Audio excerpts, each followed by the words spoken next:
and gentlemen, the story you are about to see is true. The names have been changed to protect the innocent.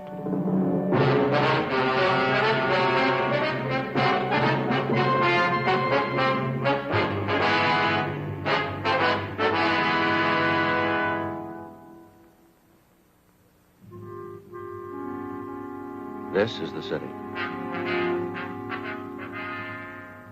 Like a great many coastal towns, Los Angeles has a wide variety of beaches.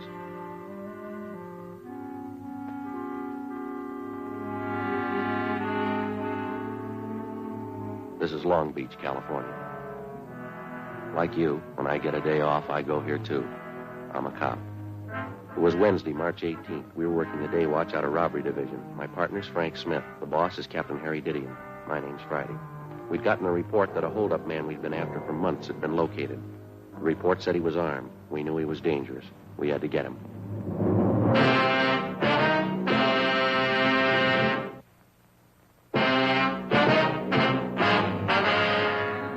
How's the coffee, Joe? Fine, I brought some back for you. Slats? Joe? Where's Tom? Checking out some tear gas equipment. Figured we might need it. You confirm that address? Yeah, 2100 Buchanan Avenue, corner house. All right, Skipper. You know what to do when you get out there. Don't take any chances. He's alone in the house, is that right? Supposed to be, yeah. They won't give you much of a break. What do you mean? Heavy on guns, 2 revolvers and a hunting rifle. Not afraid to use them either. Be careful. Right. Ready? Right. Yeah. Let's go. See you later, Joe.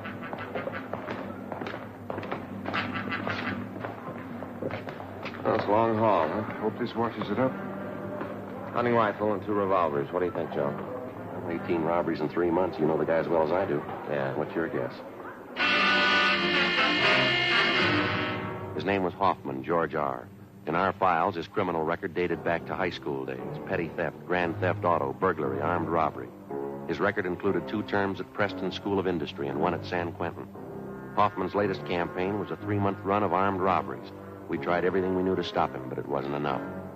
We'd failed to get a line on him until one of Captain Didion's informants came up with a tip that Hoffman had been hiding out for the past month in a small bungalow on the corner of Buchanan Avenue and Selma Street. According to the information, the suspect had a good supply of food, ammunition, and 3 guns. 10:15 p.m. Together with Sergeants Tom Gaffney and Slats Henry, Frank and I parked our car down the street and started toward the house. As we approached the house, we could see a light burning in one of the front rooms.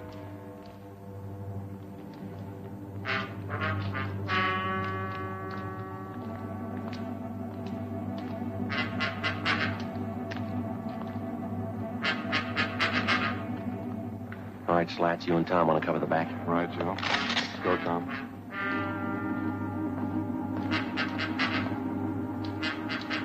All set, Joe? Yeah, let's go. Joe. Front window. Yeah. Come on.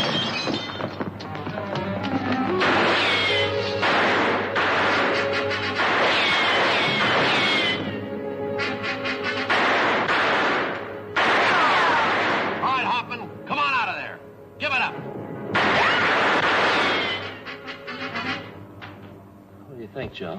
I don't know. We got to get him out of there. Hoffman! What do you want, Bob? I'm telling you, throw those guns out and you follow them. I ain't coming out. You try coming out, I'll blow your head off. I ain't coming out. All right. Lob one in there.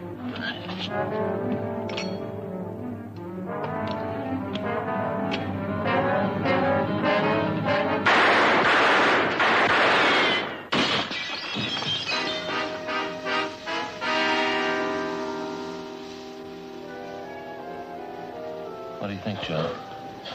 We'll come out.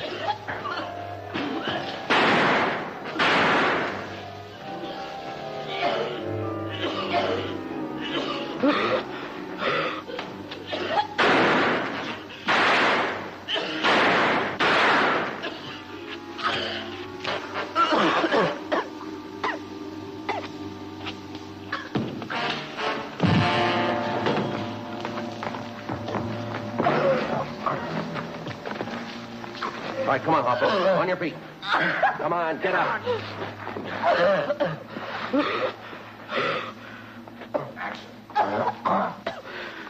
You didn't have to use gas. You didn't have to. You didn't give us much choice, mister. You got him, huh? That's right. Oh, we'll check the house, Joe. Right, Slat. See you back at the car. Who told you? Who gave you the tip? What's the difference? Sure made it easy enough for you. Might as well open the door and let you in. Yeah, that's right. Come on, let's go. Lousy deal. I'll find out who did it. Takes me 10 years, I'll find out. I wouldn't make book on that, mister. What do you mean? You might be a little busy for the next 10 years.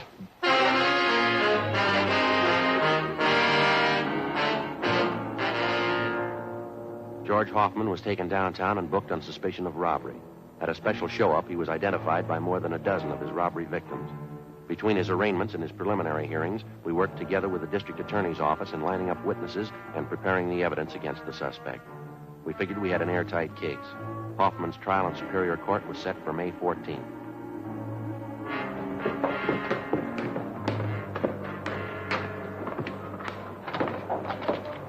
Hi, Bill.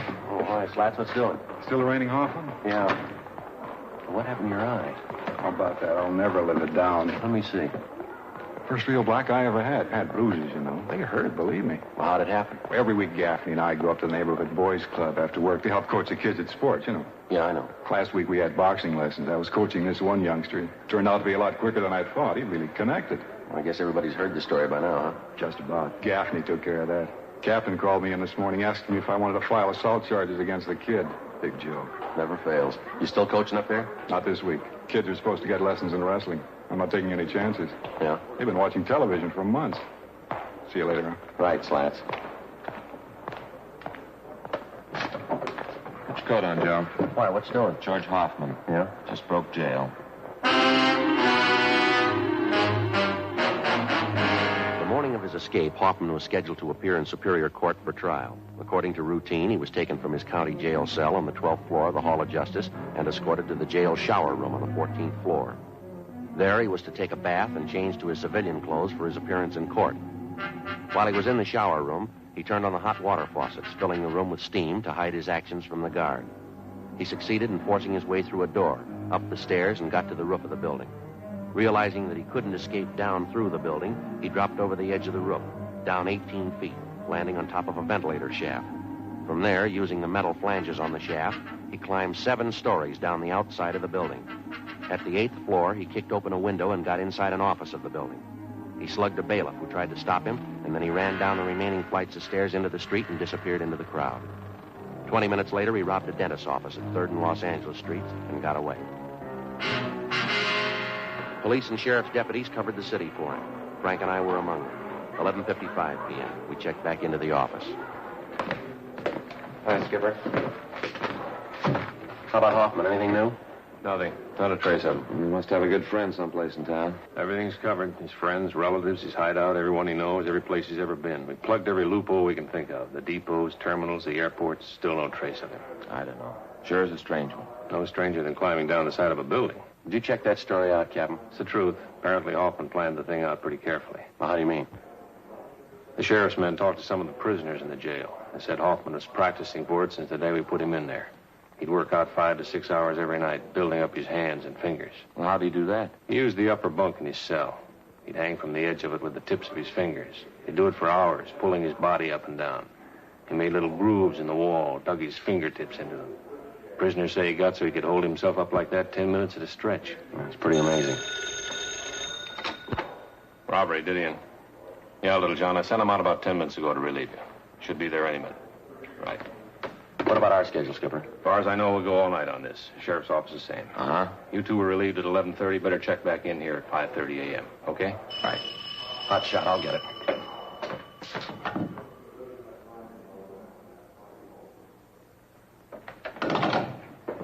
What is it? Drugstore holdup. They think it was Hoffman.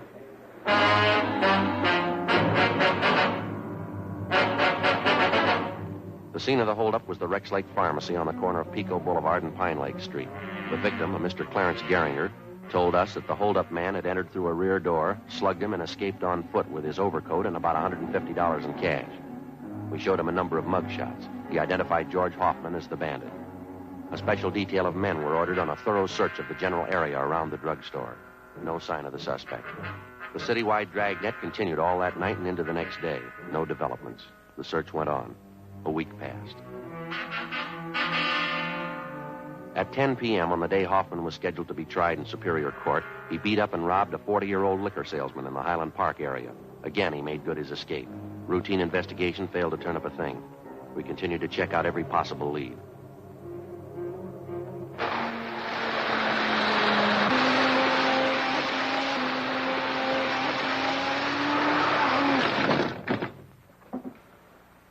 Look at that. That's a bad one. Yes, sir, it sure is. That pretty little mess is going to cost me 15 brownies. Brownies? Brownies, railroad demerits. Oh. Gee, now I won't be able to go to the convention in Cleveland. They won't let me in. Oh, that's too bad. That's all right. I ain't got the money to go anyhow. Yes, sir. Now, this fellow you say you saw last night, Townsend, are you sure it was Hoffman? You betcha. I saw his picture in the paper when he climbed down and escaped. I don't say I'm positive it was him, but I'm dandy on faces. Maybe the whole system was out of kilter. Oh, there's a good reason for it, of course. The whole railroad just needs a complete overhauling. Way overdue. Wonder if you'd mind checking through these pictures, Mr. Townsend. Well, not at all.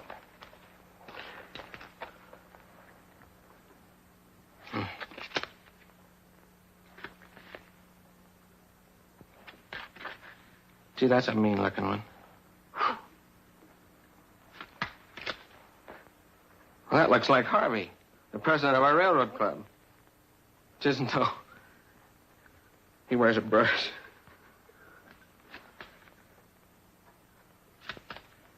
That's the one. That's him. Am I right?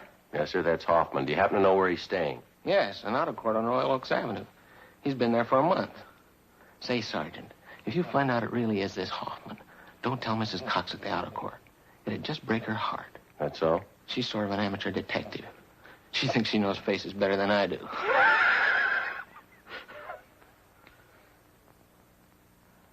Say, you sure that isn't Harvey?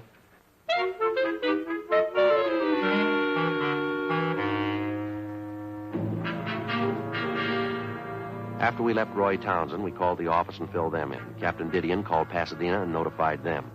Then we drove out to the auto court in which the suspect was reportedly seen. Yes, you want something? Yes, ma'am. You Miss Cox? Yeah, I'm the manager here. If you want lodgings, we're all filled up. You might try the Golden Eagle straight down the street there. We're police officers, Mrs. Cox. Could you hold that up a little closer? Yes, ma'am. Oh, yeah. Do you have a man named Hoffman staying here? Hoffman? No, I don't. Got a Hoffmeyer, though. Sure that's not it? Wonder if you'd look at this picture, please. Could you hold that a little closer, please? Yes,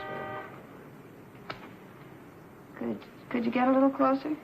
Well, I'm afraid not, ma'am. Oh, could you step out here, do you suppose? Thank you. Do you recognize him? Yeah, but his name's not Hoffman. It's King. Number 23.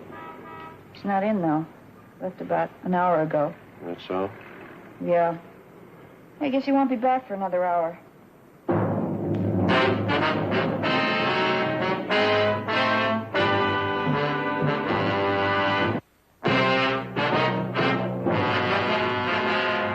Before going on stakeout at the auto court where George Hoffman was registered, Frank put in a call to the office.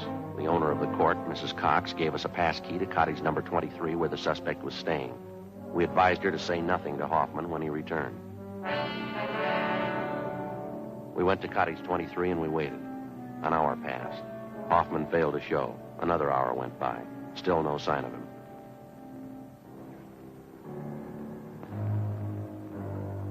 What do you think, Joe? I don't know. Way overdue. You think he might have been tipped? I don't see how. Miss Cox is the only one that knows we're here. No, she wouldn't have any reason to tip him. All his stuff's here, all his clothes. Yeah, well, relax. We've had longer waits than this. Yeah. Joe? Yeah. You see who it is? Yeah, it's a man coming from next door. All right. Yeah? Oh, your new telephone directories. Oh, thanks. Anything wrong? No, everything's all right. Put him right there on the porch. You betcha. Telephone directories. Yeah.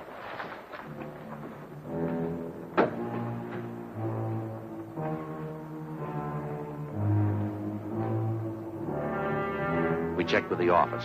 No word. At 5:30, we were still waiting. You know, I was just thinking, Joe. Yeah? What about? That fella Townsend has all those trains. Must be a great hobby, electric trains. Runs into money, doesn't it? It's pretty expensive. I was going to talk to Fay about it. It's real educational. My little boy would get a big kick out of having his own train. Well, don't you think he's a little young? He's only 3 years old, isn't he? Yeah, but I could put it together for him, show him how to run it. Yeah, sure.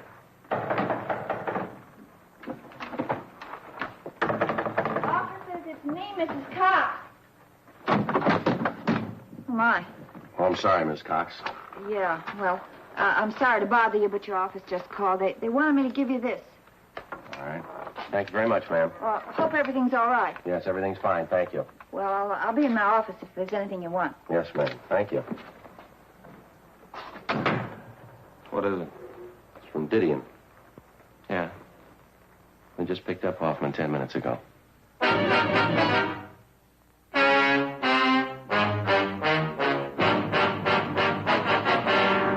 The suspect, George Hoffman, was taken back to Los Angeles and lodged in the county jail. This time, there was no escape. At his Superior Court trial on August 16th, he was convicted on several counts of armed robbery and sentenced to the state penitentiary. From August to January of the following year, the months went fast. We washed up a string of liquor holdups just before Christmas. We got 2 days off. In January, Frank was off work for a week with a bad dose of the flu. Another 5 months went by. Toward the end of June, we got word that George Hoffman was no longer at the state penitentiary. After serving 11 months, the former holdup man had been paroled into the Army with a provision that he serve overseas. Another 3 weeks passed. July 12th, Tuesday. Frank and I had lunch at Eddie's Cafe, and we checked back in at the office. Good meal, huh? Want a soda, man? What for? Well, I don't know about you, but that Eddie can change his menu.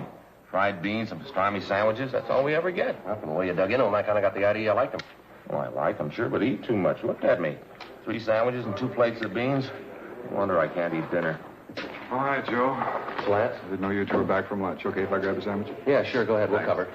Oh, there's someone waiting to see you in the next room. Oh, who is it? I'll get him. You want to come in here? Yeah, thanks. See you later, Joe. Right, Slats. Hi, Friday. Yeah? What's doing? Remember me, George Hoffman? Oh, yeah, Hoffman, in the Army uniform. I didn't recognize you. Yeah, I thought it might fool you. Guess you heard about me. Good break, huh, Sergeant? I'm glad you feel that way. How you doing with the Army? I'm pretty good enough. Sharpshooter. Yeah, that figures. I like it. Thought I'd drop up and see you fellas. See you still got the same partner. Smith? Yeah, we still work together. Oh, yeah, been a long time, Hoffman. How are you? Pretty good, officer, thanks. Just thought I'd stop by, show you there's no hard feelings. Sure thing. Got any idea when you're going overseas? Boys in my outfit figure day after tomorrow. That's kind of one reason I dropped in to see you. How's that? Well, I know it's pretty nervy, but I got lots of that. See, a bunch of us were on leave till tomorrow noon and figured to go out tonight. And I'm a little short. You know how the Army pays. Well, here's a couple of bucks, Hoffman. Will I do you any good? Oh, that's sure swell of you, Sergeant. Thanks a lot. Here's a couple more might help. I can't tell you how I appreciate this. Believe me, I'm going to see that you get this money back. It's all right, Hoffman. Thanks again for the touch. Good of you. Drop us a card if you get a chance. We'd like to know how you're doing over there. Sure thing. Bye, Sergeant. Bye. Good luck to you.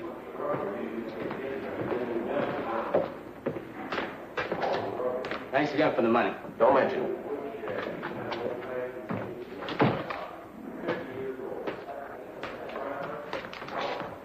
Well, looks like a turn for the better, huh? Yeah. Doggone, it never fails. My last $2. Well, we had to give him something. Yeah, but what do I do for lunch money tomorrow?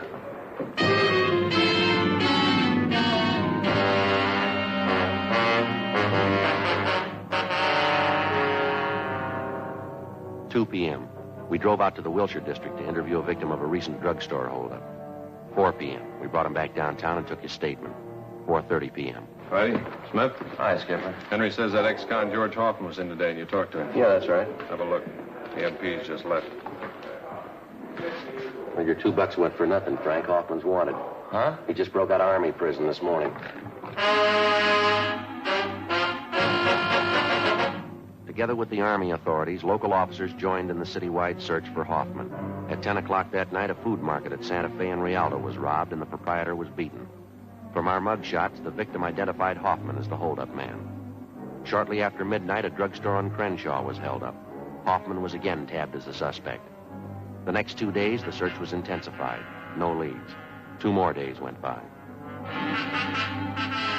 Late Saturday morning, we got a call from an ex-convict who told us that Hoffman had contacted him. Hoffman said he wanted to see him. The informant went on to say that Hoffman had told him he would be at the LCD Tool and Die Works that afternoon. 12:43 p.m., Frank and I drove out to the factory. It was a large brick building on the corner of Chandler Boulevard and Verdugo out in the valley.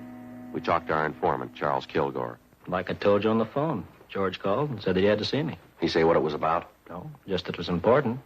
He said he'd call back and confirm it, and it's about that time now. Have you got any idea what it's about? Not the slightest. How is it you know Hoffman? I've known him for years, ever since high school. He's a nice enough guy, but a little impressed with himself, maybe. Well, if he's in trouble, why would he call you? I don't know. We got along pretty good in school. Maybe he figures I can help him out of whatever beef he's in. What time did he say he'd be here? He said he'd call me back and let me know. Just said that he wanted to see me, that's all. I said I didn't want to see him. I didn't want to get mixed up in anything. I know he's had some trouble with the law. Yeah? He said I was in it whether I liked it or not, and he wanted to know if I was going to be alone here this afternoon. I said yes. Yeah? I got to thinking about it, decided to call you. Excuse me. LCD Tool and Die Company, Kilgore speaking. Yes? Yeah, George. Uh-huh. Sure, how soon? Okay. It's 107, right on the main floor. Come in the first street entrance, right down the hall. Okay, I'll see you then. Hoffman. Yeah? He'll be here in 20 minutes. We asked Kilgore to check with the building maintenance staff and have the halls kept clear of people for the next 45 minutes. 1:24 p.m. We talked to Sergeants Gaffney and Henry. They left to cover the rear of the building. Cars in the area had been alerted, and a description of Hoffman had been broadcast to all units. In the event they saw Hoffman, they were to keep him under surveillance, but not to attempt to apprehend him. We waited. 1:30 p.m.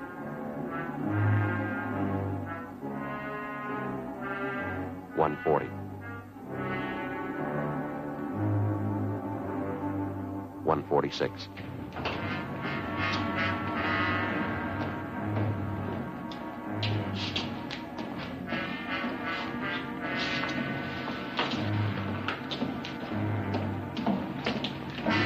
All right, hold it up, Hoffman.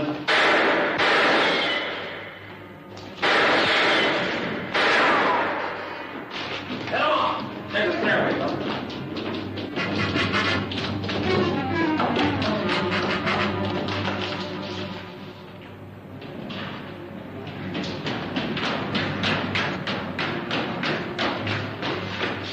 I'll head him off this way, Joe. All right, Slats, careful.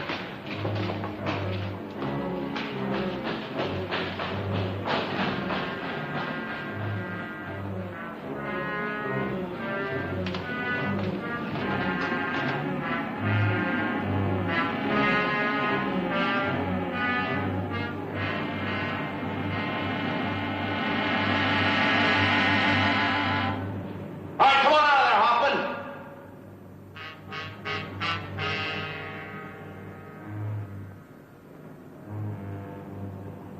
Come on out of there, Hoffman. You got no place to go.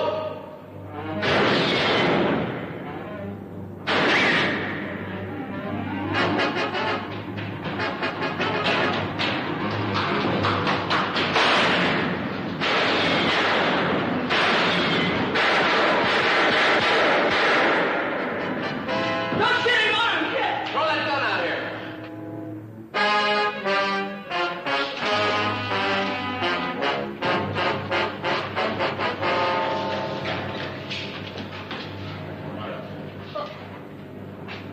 All right, let's go, Hoffman. Sure. What good's it gonna do you? I already proved it. I can break jail anytime. I proved it twice. And you're going right back in again. What's that prove?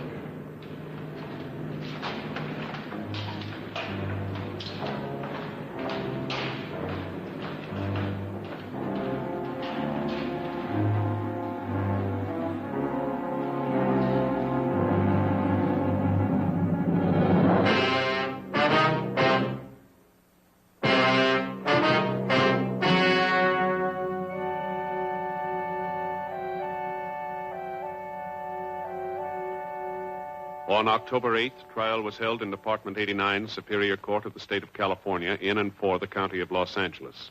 In a moment, the results of that trial.